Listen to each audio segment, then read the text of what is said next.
Hi guys, Canadian Hunter here. So this is going to be a bit of a update video to my TP9SFX Canik review. I've had some time to shoot this gun now. I've been shooting some hand loads out of this thing, about 250-300 rounds of hand loads, and I did about 100 rounds of just regular purchased off the shelf ammunition. Things I love about this gun: the accuracy is fantastic. So if you bought one of these and or you're gonna buy one of these, you're thinking about buying one of these and you're curious about the accuracy, it is awesome. Fantastic accuracy. I did mount a red dot on this. I never tried it honestly without the red dot. I just went right to that. Some of the problems I have had, now I did have a few problems. Let's start with the basics. So when I was first shooting this gun, and I noticed that, I can't remember which magazine it was, but one of these magazines, and it could have been me somehow, maybe the magazine's new, there could be something catching, could have been my brass. I can't remember if it was the hand loads or the factory ammo, but I would load a mag. We're in Canada, so we're restricted to 10, and I'd shoot about 3, maybe 4 rounds, and then all of a sudden I'd get like a failure to feed. And when I pop the mag out, the rounds would almost be rattling around in there.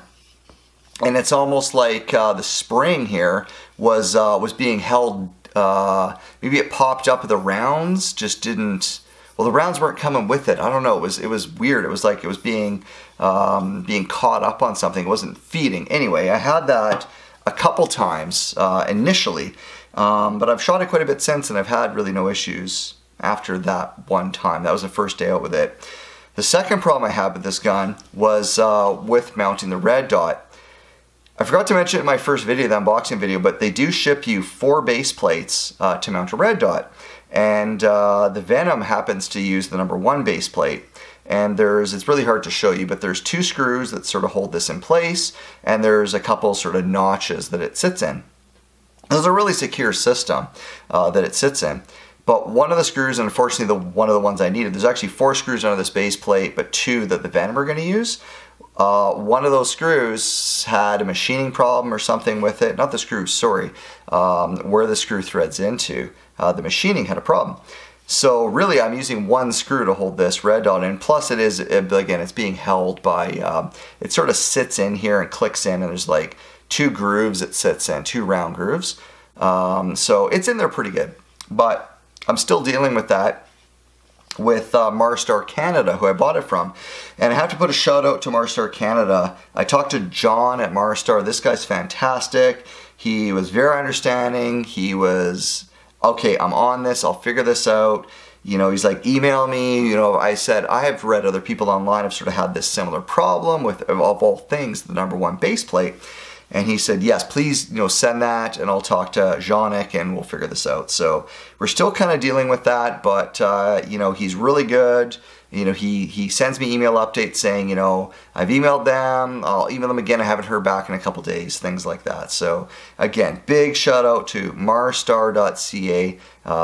These guys are fantastic. If you live in Canada and you haven't bought from them, please check them out. Fantastic guys. They've been around a really, really long time. And you could just tell this is like a, I would say more of a family-run business that's been around a long time, that understands customer service. So again, big shout out, Marstar. Fantastic. So that's kind of what I'm dealing with. But other than that, and I'm sure that'll get dealt with this base plate, this thing's been fantastic. So fit and finish, the trigger, I have to go back to the trigger, is so good. And I have to admit, so what I've been doing was, I've only been really shooting this handgun lately, and I've really shelved everything else that I normally shoot.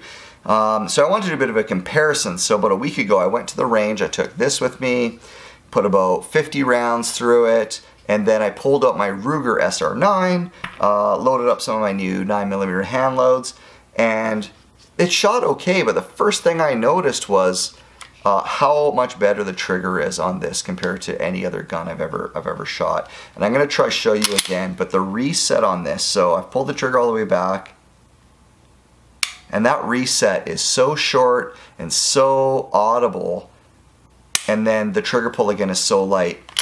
And again, I have to just, like, I just can't, if you've never felt one of these triggers, and you're interested, you're thinking about maybe buying a Canik, whether it's the TP9SFX, whether it's their whatever, pick a model, SA, SF, whatever, Elite, you gotta feel one of these triggers. Absolutely fantastic. You'll be sold, trust me, once you feel that trigger.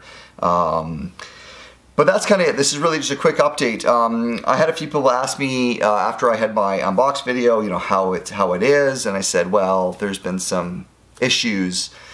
Stay tuned. Well, this is kind of the stay tuned. So the base plate with the issue with some of the threads is going to get dealt with, but apparently it could be. I'm going to say could be. I don't want to say it's an issue. I've seen couple other people online. Maybe we're just a couple boneheads and we fucked up the threads, but it really doesn't feel like that. It's just right away, it was really noticeable that the one screw would start to thread just a little bit and it would get super stiff, super hard, and it would just stop dead. And if you gave it any more, you knew you would strip that thing out. So of course you just don't do it, honestly. I've worked lots with machine screws, and you know when they're not working, and that definitely wasn't working. So, but other than that, I have to admit I'm noticing a little bit of wear on the barrel here, but that is minor to me. Just the coating is kind of wearing off a little bit, and honestly that's just it sliding by there. It's just rubbing a little bit, but that's it. I mean, again, love it. So I'm going to make another video one of these days, just start talking about 9mm hand loads and whether I think they're worth it or not.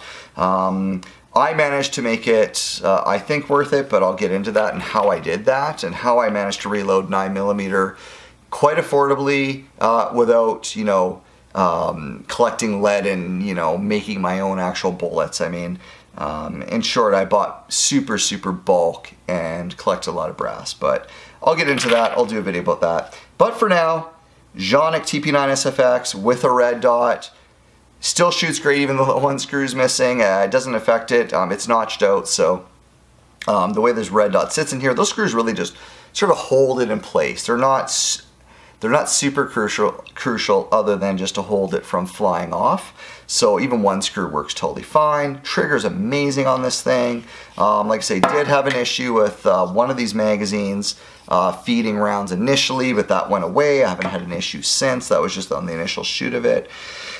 Love it. Accuracy, super accurate. And like I said, I'm not a very good shooter. I said that in my last video. I'm not the greatest with a handgun, but you put a red dot on a gun like this Canik TP9SFX, that's basically like a competition barrel, and it turns anybody into like what feels like a pro shooter. So that's it, guys. If you like this video, hit that like button, and as always, please click subscribe. Just a quick recap of my Canik TP9SFX. Saying I love it, big thumbs up, 2 thumbs up. Talk to you later, bye-bye.